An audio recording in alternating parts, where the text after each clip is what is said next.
Louvado seja o Senhor. Muito boa noite, queridos irmãos, mais uma vez, graça e paz. E vamos continuar neste culto, oferecendo nossa vida ao Senhor, nosso Deus, prestando adoração ao Santo, Santo, Santo, ao Deus soberano. E como parte deste culto, dessa adoração que nós oferecemos a Deus, Deus nos responde por meio da sua palavra, por meio da sua verdade, lida, proclamada, anunciada, ouvida. E nós queremos fazer isso nesse momento, mais uma vez. Convido os irmãos a abrirmos a palavra do Senhor no quarto evangelho, o evangelho de Jesus segundo João. Quarto evangelho, quarto capítulo. João capítulo 4.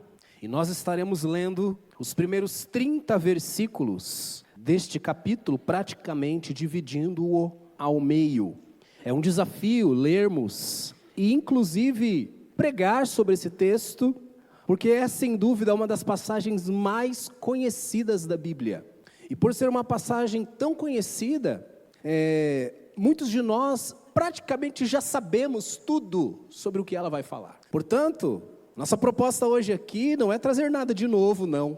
Muito embora o tema geral da nossa série de pregações seja coisas velhas e coisas novas, entendendo que coisas novas se refere ao Evangelho de Jesus, dando resposta, dando desfecho a tudo aquilo que lá no Gênesis foi profetizado, prenunciado, tudo na pessoa do Senhor Jesus.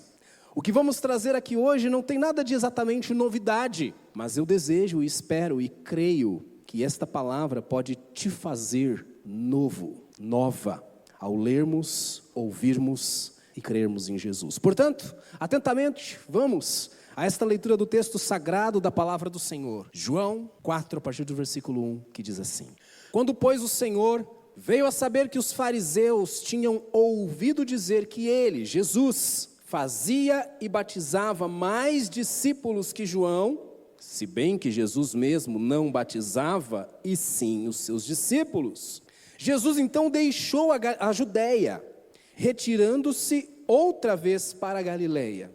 E era-lhe necessário atravessar a província de Samaria. Chegou, pois, a uma cidade samaritana chamada Sicar, perto das terras que Jacó dera ao seu filho José. Estava ali a fonte de Jacó. Cansado da viagem, assentara-se Jesus junto à fonte por volta da hora sexta. Também poderia ser traduzido como meio-dia. Nisto, veio uma mulher samaritana tirar água. Disse-lhe Jesus: dá-me de beber. Pois seus discípulos tinham ido à cidade para comprar alimentos. Então lhe disse a mulher samaritana: como sendo tu judeu, pedes de beber a mim, que sou mulher samaritana? Porque os judeus não se dão com os samaritanos. Replicou-lhe Jesus: se conheceras o dom de Deus, e quem é o que te pede, dá-me de beber, tu lhe pedirias, e ele te daria água viva. Respondeu-lhe ela: Senhor, tu não tens com que atirar, e o poço é fundo. Onde, pois, tens água viva? És tu porventura maior do que Jacó, o nosso pai, que nos deu o poço do qual ele mesmo bebeu? E bem assim os seus filhos e o seu gado? Afirmou-lhe Jesus: quem beber desta água tornará a ter sede. Aquele, porém, que beber da água que eu lhe der, nunca mais terá sede. Pelo contrário, a água que eu lhe der será nele uma fonte e jorrará para a vida eterna. Disse-lhe a mulher: Senhor, dá-me desta água, para que eu não mais tenha sede, nem precise vir aqui buscá-la. Disse-lhe Jesus: vai, chama teu marido e vem cá. Ao que lhe respondeu a mulher: não tenho marido. Replicou-lhe Jesus: bem disseste, não tenho marido, porque 5 maridos já tiveste, e este que agora tens não é teu marido. Isso disseste com verdade. Senhor, disse-lhe a mulher, vejo que tu és profeta. Nossos pais adoravam neste monte. Vós, entretanto, dizeis que em Jerusalém é o lugar onde se deve adorar. Disse-lhe Jesus: mulher, podes crer-me, que a hora vem, quando nem neste monte, nem em Jerusalém, adorareis o Pai. Vós adorais o que não conheceis, Nós adoramos o que conhecemos porque a salvação vem dos judeus. Mas vem a hora, e já chegou, em que os verdadeiros adoradores adorarão o Pai em espírito e em verdade, porque são estes que o Pai procura para seus adoradores. Deus é espírito, e importa que os seus adoradores o adorem em espírito e em verdade. Eu sei, respondeu a mulher, que há de vir o Messias, chamado Cristo. Quando ele vier, nos anunciará todas as coisas. Disse-lhe Jesus: eu sou, eu que falo contigo. Nesse ponto, chegaram seus discípulos e se admiraram de que estivesse falando com uma mulher. Todavia, nenhum lhe disse: que perguntas? Ou, por que falas com ela? Quanto à mulher, deixou seu cântaro, foi à cidade e disse àqueles homens: vinde comigo e vede um homem que me disse tudo quanto tenho feito. Será este, porventura, o Cristo? Saíram, pois, da cidade e vieram ter com ele. Vamos orar mais uma vez? Ó Senhor nosso Deus, aprove ao Senhor que esta história, que este episódio, que este acontecimento com o Senhor Jesus fosse escrito para nós, fosse registrado, preservado. Agora, ao ouvirmos a leitura, eu tenho certeza que o Senhor já começou a falar no coração de cada um de nós. É impossível lermos essas palavras e não percebermos que o Senhor tem algo importante a nos dizer aqui. O que peço agora é que quando formos expor, talvez encontrar alguns detalhes, compreender melhor essa passagem, aplicar, que o Senhor fale o nosso coração, transforma vidas, fala conosco, sacia-nos conforme somente a Tua vontade pode fazer. Em nome de Jesus assim oramos. Amém. Amém, queridos. Hoje eu gostaria de propor como tema uma pergunta e uma resposta. A pergunta é: sede, qual é a sua? E a resposta: Jesus pode saciar. Sede, qual é a sua? Qual é a sua sede? Sede aqui é uma metáfora para vontade, desejo profundo, necessidade vital, necessidade mais importante. E pode ser essa sede, essa necessidade, este anseio, pode ser algo que você já tem e não quer perder. Entende o valor disso? Ou pode ser algo que você ainda não tem, ainda não possui e está na busca disso. Essa passagem que lemos vai nos mostrar que existe uma sede. E esta sede, aparentemente insaciável, ela pode ser saciada. E na verdade ela só pode ser saciada, satisfeita, quando se reconhece, quando se descobre quem Jesus é de verdade. Nós já lemos as páginas aqui do Evangelho de João, algumas páginas, alguns capítulos, e já ouvimos muitas afirmações categóricas de quem é Jesus. Ele é um judeu, ele é um homem, ele é de Nazaré, ele é filho de José, de Maria, segundo consta, ele é o Cordeiro de Deus, ele é o Verbo, ele é o Senhor, já ouvimos aqui, ele é o Messias. E agora, nós estamos diante de uma passagem, de uma transição aqui na caminhada de Jesus.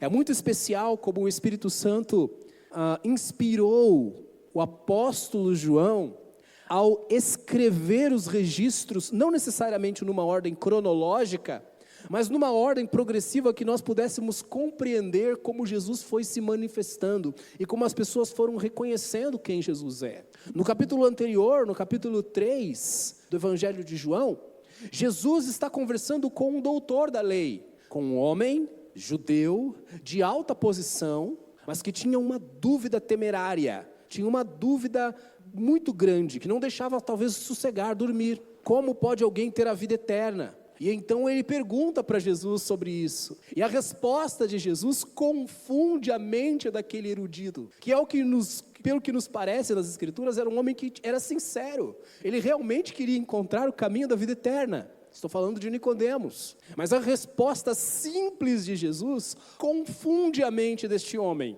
Ele fica confuso, ele não consegue entender do que Jesus está falando. Mas para o nosso bem, o evangelista João explica para nós do que Jesus estava falando. E nós vamos entendendo que Jesus vai revelando que a fonte da vida eterna é o nascer para uma nova vida que só pode ser concedida em Cristo Jesus e pela ação do Espírito Santo, não é pela vontade humana. mas que há um novo nascimento que nos faz viver para valer, viver verdadeiramente. E mais para o final do capítulo 3, essa conversa vai se intensificar, mais uma vez com o testemunho de João Batista, falando de Jesus e que só existe um caminho para a vida eterna, que é o caminho da fé. Crer na revelação do Filho de Deus, crer que Jesus veio e quem Ele é, o Filho de Deus, o Cordeiro de Deus, que tira o pecado do mundo, o único Senhor e Salvador. Para os judeus, não só para os judeus, também para os romanos, também para os gregos, também para todos os homens e mulheres de toda a terra, para todos os povos, Ele é o Senhor.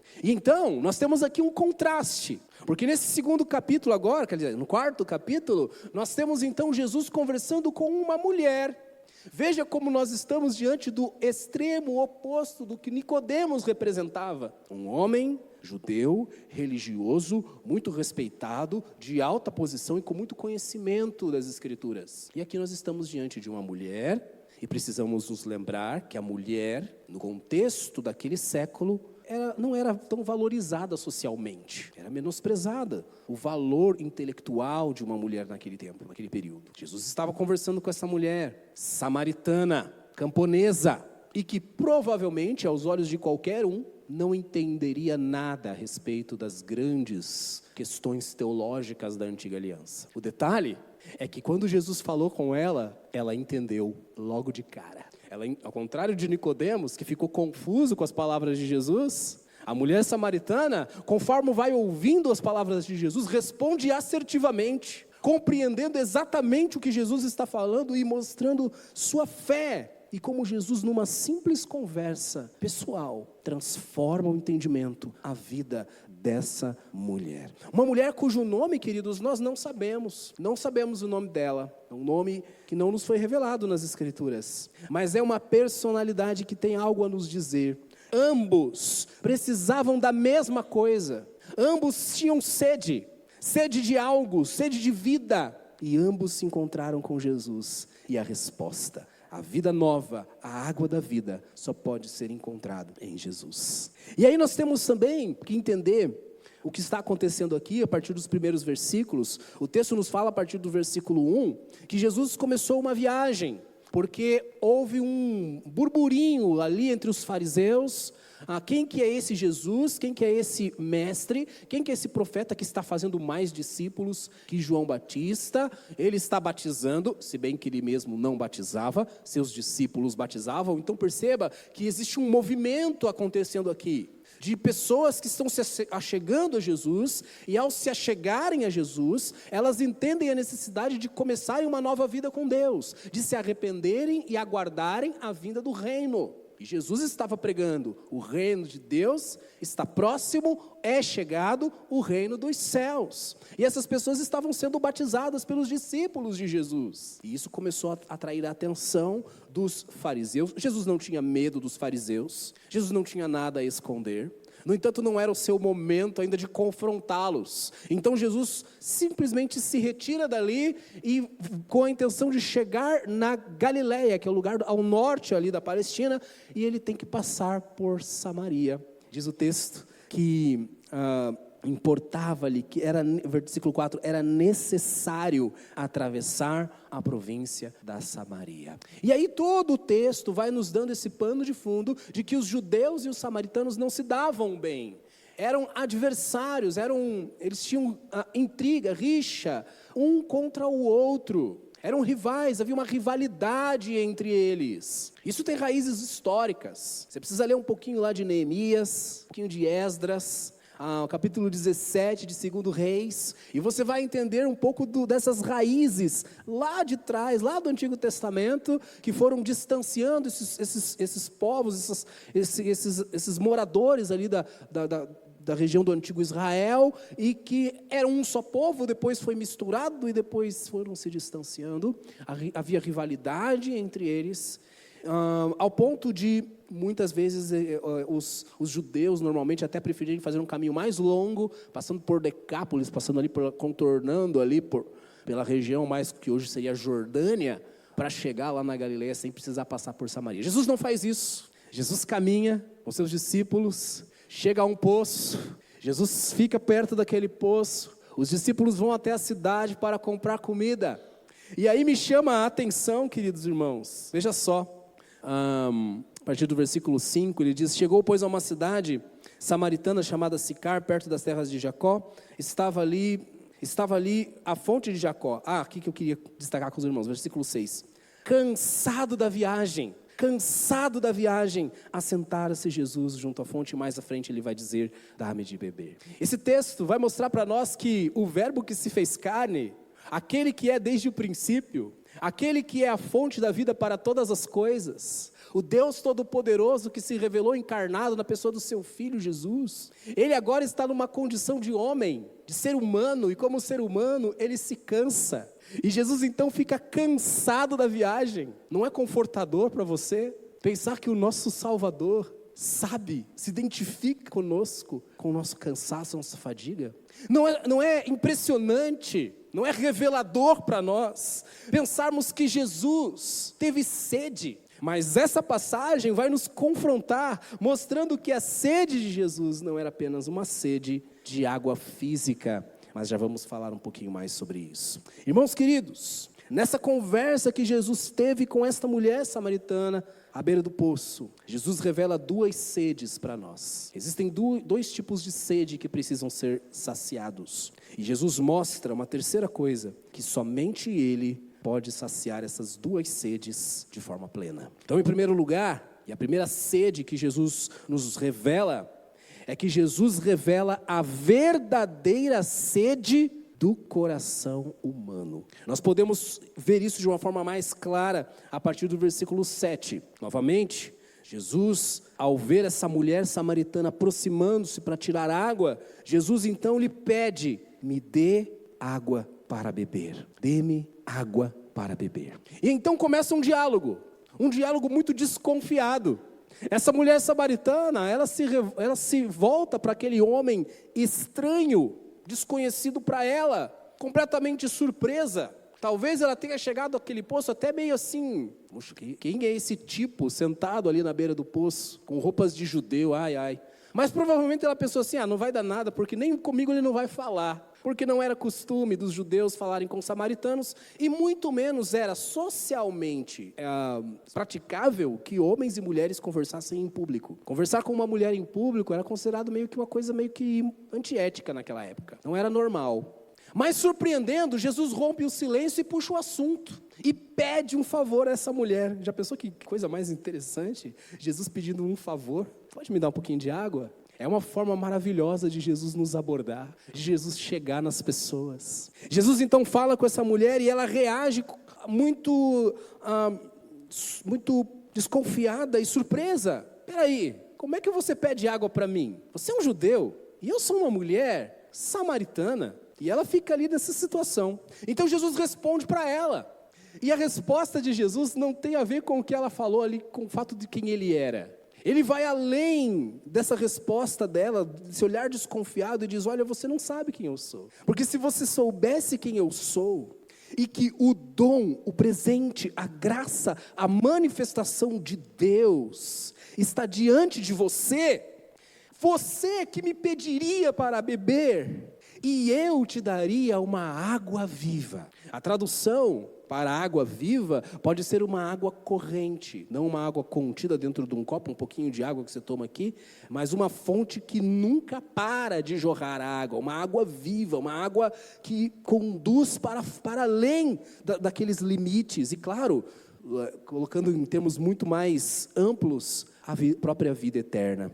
Mais uma vez essa mulher fica surpresa com Jesus. E ela começa a falar assim: vem cá, mas então quem que é você? Será que você é maior do que os nossos antepassados? Será que você é maior do que o grande Jacó, o Israel de Deus, que cavou esse poço, que o Todo-Poderoso lhe deu essa terra de herança? Quem é você? E aí Jesus surpreende mais uma vez essa mulher nessa conversa tão intrigante, versículo 13.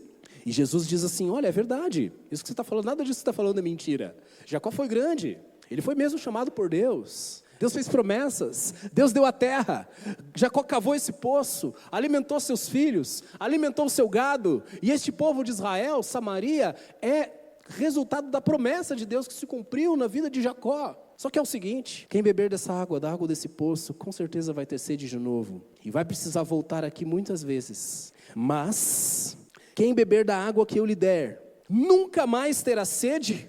E além disso, ele mesmo se tornará uma fonte que joga água para a vida eterna. Além de não ter sede, ele vai ser uma fonte de água para saciar a sede de outras pessoas. E aqui que a mulher começa a entender. Diferente de Nicodemos, que não entendeu o conceito de nascer de novo, essa mulher agora está entendendo que existe sim, existe algo para além de uma água física. Jesus não tem balde, não tem cântaro para pegar a água do fundo do poço, mas ele tem algo para dar para essa mulher, para oferecer a ela.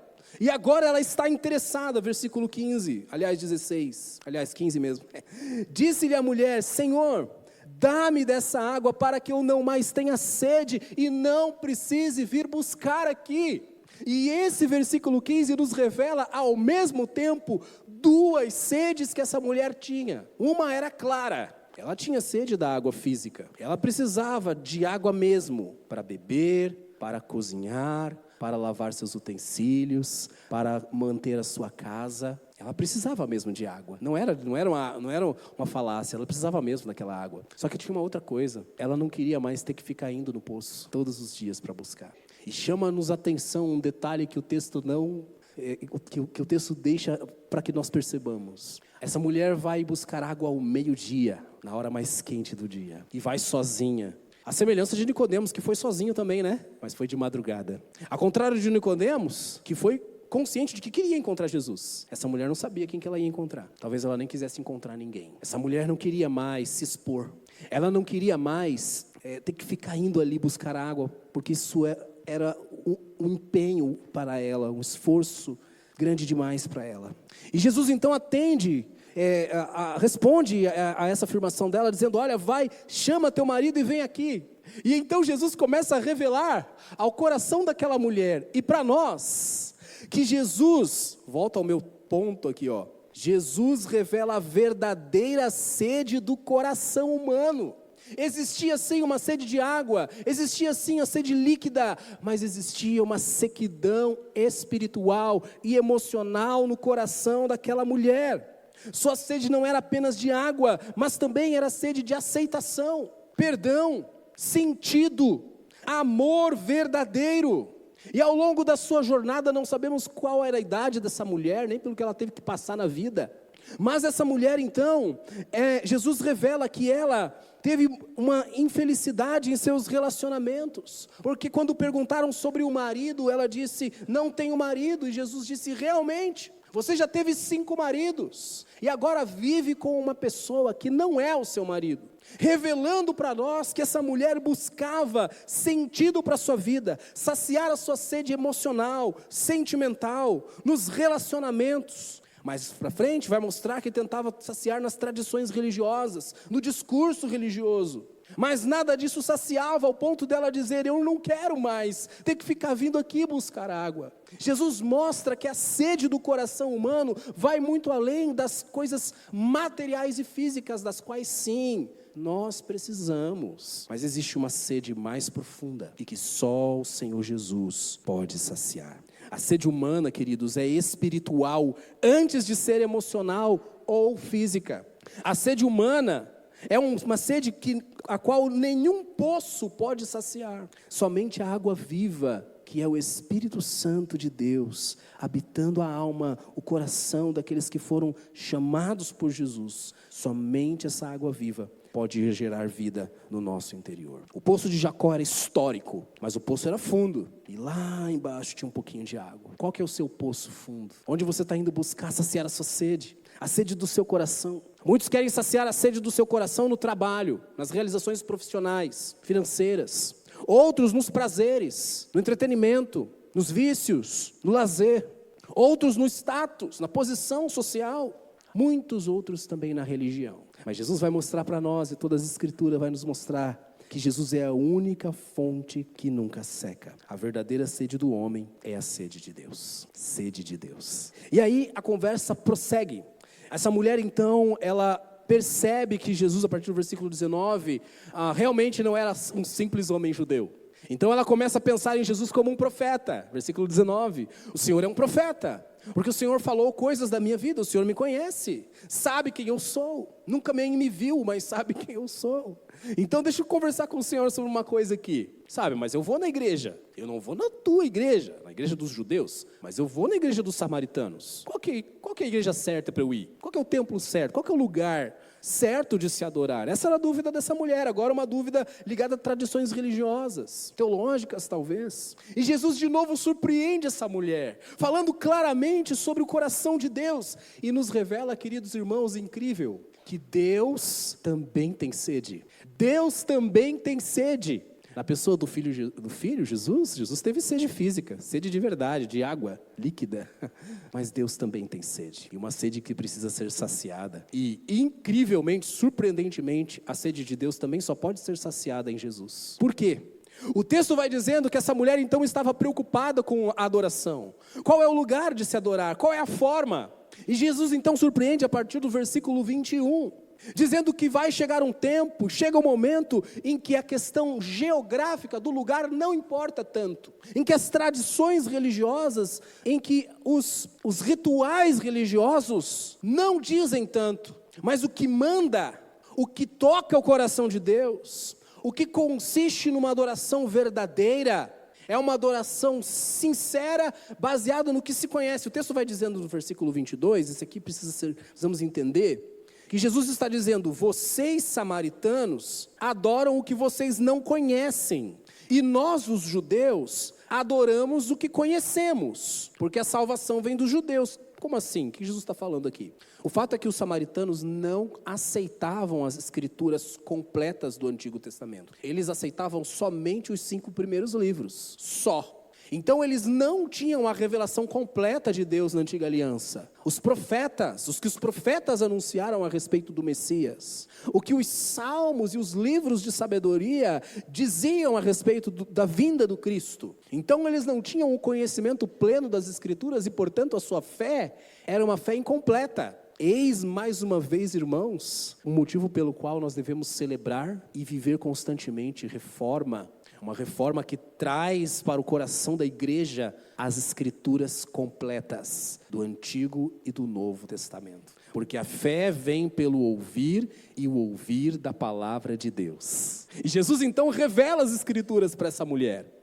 E diz assim, olha, vocês não conhecem, mas nós conhecemos. Só que agora eu vou te dizer o que as escrituras falam. E isso que Jesus fala aqui entre os versículos 23 até o versículo 24... simplesmente é uma síntese do que os profetas dizem sobre verdadeira adoração. Parece novidade Jesus dizer isso aqui para nós. Não é novidade, mas é essencial. Deus tem sede de adoração. Mas não é como os deuses gregos, que se você não adorasse eles ficavam fracos e deixavam de existir. E aí eles tinham que mandar uns problemas para a humanidade precisar orar para eles e eles ficarem fortes de novo. Não é assim.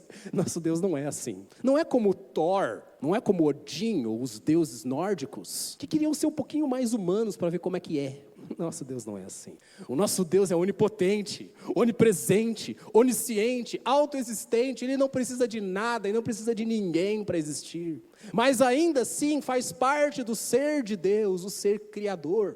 E o ser criador de Deus criou o céu e a terra, criou o homem e a mulher, a sua imagem e semelhança. E o ser criador de Deus desejou habitar com este homem desde o princípio.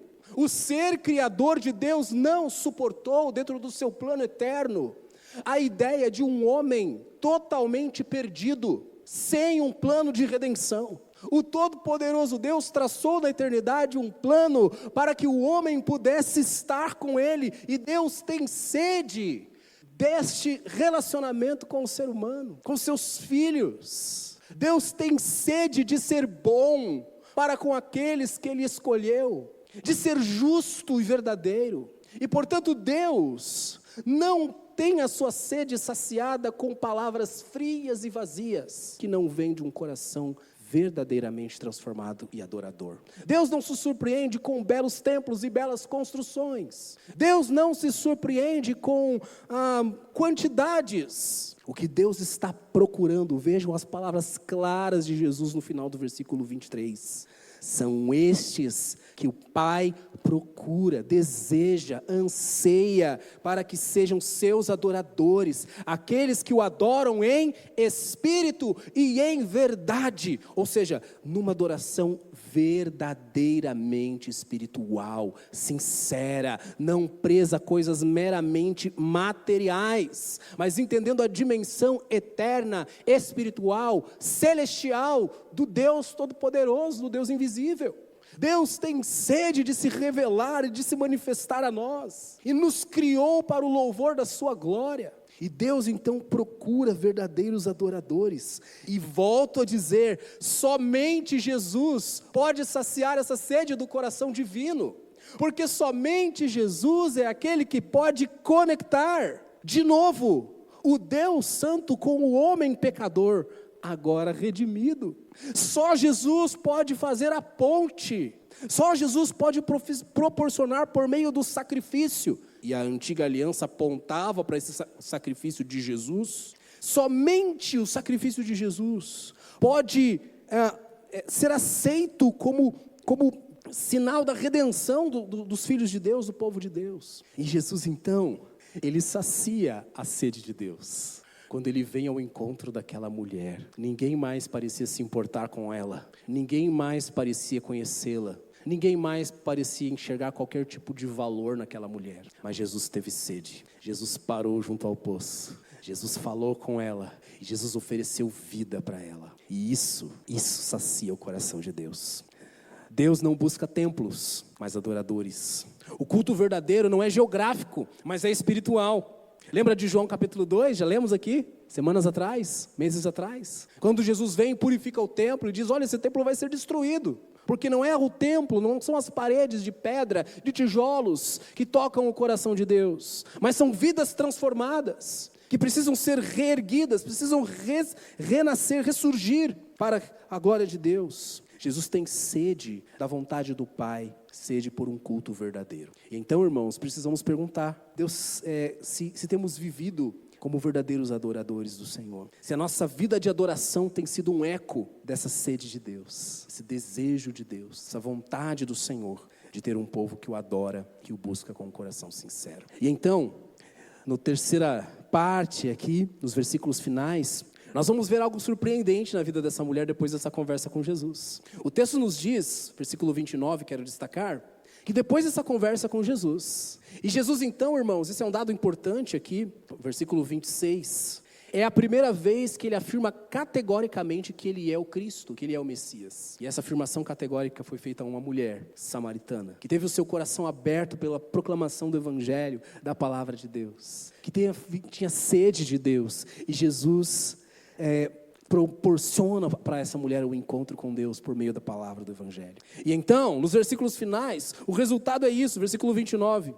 Essa mulher então, deixa o cântaro, versículo 28 na verdade, quanto a mulher, deixou seu cântaro, foi à cidade e disse àqueles homens, venham comigo, porque eu conheci um homem que me falou tudo quanto eu tenho feito. Será que ele é o Cristo, pessoal? Será que ele é o Cristo? E aí, o que nos surpreende é o seguinte, o que essa mulher tinha ido fazer meio-dia? Onde que ela tinha ido? O que ela foi fazer? O que ela levou para isso? O que ela deixou? Ela deixou o balde, ela deixou o cântaro. Eu pergunto para você, onde é que foi parar a sede dessa mulher? A sede dessa mulher foi transformada, percebeu? Foi transformada. Ela foi saciada em sua sede de Deus. E ela entendeu que estava diante do Cristo, do Messias, do Senhor e Salvador.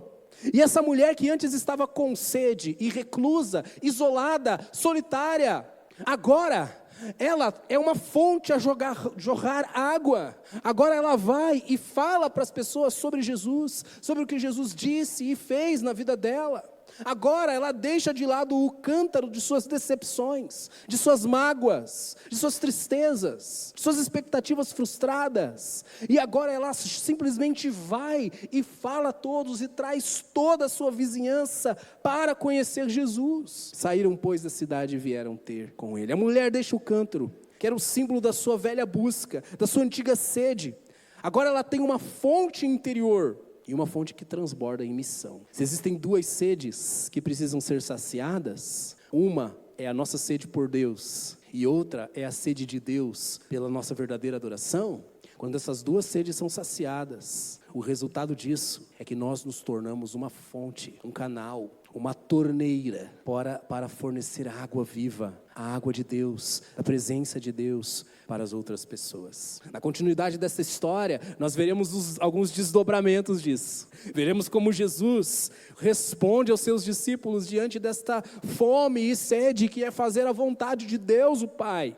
Mas para nós hoje, irmãos queridos, fica claro de que a sede do homem vai além do que este mundo pode oferecer. Do que você tem sede? De dinheiro? Você tem medo de ficar sem recursos? Você tem medo de morrer? Você tem medo de que as pessoas não gostem de você? Você tem sede de likes? Tem sede de troféus? Qual é a sua sede? Quais são seus traumas? Essa mulher teve 5 maridos, não sabemos por quê. Será que ela ficou viúva? Será que ela foi traída? Será que ela foi abandonada? Será que ela se submeteu a ser uma amante em troca de se sentir segura? Nada disso saciou a sede do coração dela. Somente o encontro com Jesus, somente o encontro com Deus, somente a graça do Espírito Santo habitar no coração dela, ao ponto dela afirmar, não é Ele o Cristo? As Escrituras dizem que ninguém pode afirmar que Jesus é o Filho de Deus, se não for pelo Espírito Santo. E a sede de Deus? Como a sua adoração tem sido diante do Senhor? Será que ela é uma adoração viva, sincera, movida pelo Espírito e pela verdade de Deus? Ou o seu culto é frio, vazio, apenas dominical, apenas ritual, apenas desencargo de consciência? O Pai procura, o Pai deseja verdadeiros adoradores. Deixa eu dizer uma coisa para você. Jesus não precisa de você, mas Ele te quer. Ele quer você. Ele deseja ter comunhão com você. Se você não amar Jesus, se você não buscá-lo, isso não vai mudar em nada quem Ele é. Ele continua sendo Deus. Ele continua sendo Filho de Deus. Continua sendo a luz dos homens. Mas aqueles que o receberem, Ele dará o direito de se tornarem filhos de Deus. Você precisa de Jesus. Você precisa do amor dEle. Você precisa da fonte de água. E é verdade, irmãos, é verdade, sabe? Provavelmente essa mulher precisou voltar no poço de Jacó muitas vezes na vida dela. Ela precisou beber água de novo do poço. Jesus não fez nenhuma propaganda enganosa ali, tá? Ela precisou beber água, precisou comer pão. Provavelmente teve muitos problemas e dificuldades na vida dela. Só que agora ela tinha uma fonte de vida dentro da alma dela, dentro do coração. O Espírito Santo habitando no coração dela e a certeza de que era amada por Deus. Queridos irmãos, feche seus olhos. Venha conhecer o homem que sabe tudo sobre você. Você tem buscado em poços rasos o que só Cristo pode oferecer? Você é um adorador que o Pai procura? A quem você tem contado sobre o que Jesus tem feito? Você já está pronto para deixar seu cântaro, seu velho cântaro para trás? Ou você está com tanta sede de outras coisas que não tem coragem de largar o seu cântaro antigo para se jogar nas águas que Cristo quer te oferecer? Qual é a sua sede?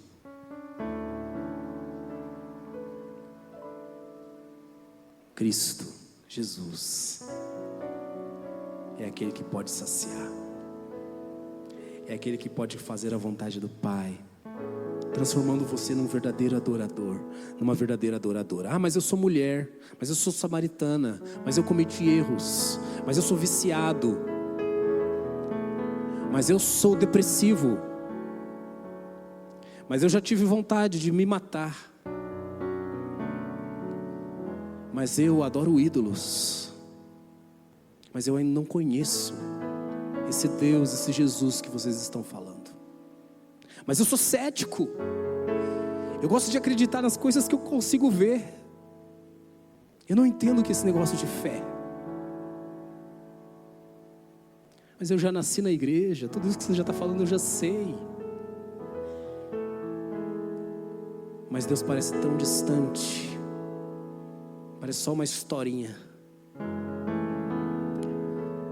Não é só uma historinha, é a verdade, é a vida. Jesus parou para encontrar aquela mulher, e Jesus está aqui por meio do seu Espírito para encontrar você e a mim. Ele tem nos encontrado por todos esses caminhos, para que nós possamos encontrá-lo. E encontrando Jesus, possamos ter as nossas sedes saciadas. Sede de amar e de ser amado. Sede de ser aceito, de ser visto. Deixa eu dizer uma coisa, Jesus te vê. Jesus se importa. E Ele te aceita. Pode vir como você está. Mas entenda que é preciso deixar o cântaro. É preciso deixar o pecado. É preciso deixar a idolatria. É preciso deixar a tentação de acabar com a sua própria vida. E confiar que a sua vida é um presente de Deus e Ele vai cuidar dela. É preciso ter coragem para abandonar o seu adultério, a sua traição, se reconciliar com o seu cônjuge. É preciso abandonar o cântaro das palavras fúteis e vazias, palavras de maldição, de palavrão. É preciso deixar o cântaro do álcool social que já passou do ponto. E não é algo apenas social mais para você. Virou mau testemunho na tua vida. Você virou um escravo disso. É preciso deixar o cântaro da arrogância, do preconceito. É preciso deixar o cântaro da vaidade, do orgulho. E é preciso correr para Jesus.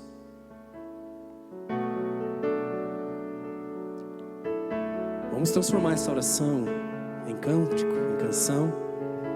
Essa canção conta essa história e responde a pergunta: quem pode saciar a nossa sede? Quem pode saciar a sede de Jesus? Jesus disse: se você soubesse quem eu sou, você pediria. Então te convido a te colocar de pé nesse momento. E faça essa pergunta para você mesmo. Você sabe quem é Jesus? E se você disser não sei quem é Jesus, então abra seu coração para que você possa conhecê-lo. Porque Ele está revelado aqui. Mas se você disser para mim: eu sei quem é Jesus, Ele falou comigo, então sabe o que você faz? Aquilo que Jesus disse: pede e eu te darei água, e será nele uma fonte a jorrar para a vida eterna. Então vamos pedir, através dessa oração, através dessa música. A oração que eu faço ao Senhor é que continue nos encontrando, falando conosco. Porque esse momento de culto precisa terminar. Talvez até já passou da hora. Mas eu sei que o Senhor tem mais para fazer. E eu confio que o Senhor vai fazer. Na rua, no carro, em casa, no trabalho, ao ouvir uma música, ao ler a Bíblia, o Senhor vai falar. Confio no Senhor. Sacia a nossa sede, Senhor. E que toda honra, glória, louvor seja dado ao Deus Todo-Poderoso que nos amou antes da fundação do mundo. E assim, queridos irmãos e irmãs, que o Senhor te abençoe e te guarde. Que o Senhor faça resplandecer o seu rosto sobre ti e tenha misericórdia de ti. Que o Senhor sobre ti levante o seu rosto e te dê a paz, em nome de Deus o Pai, o Filho, o Espírito Santo. Amém. Uma excelente semana na presença do Senhor. Até o nosso próximo encontro de adoração.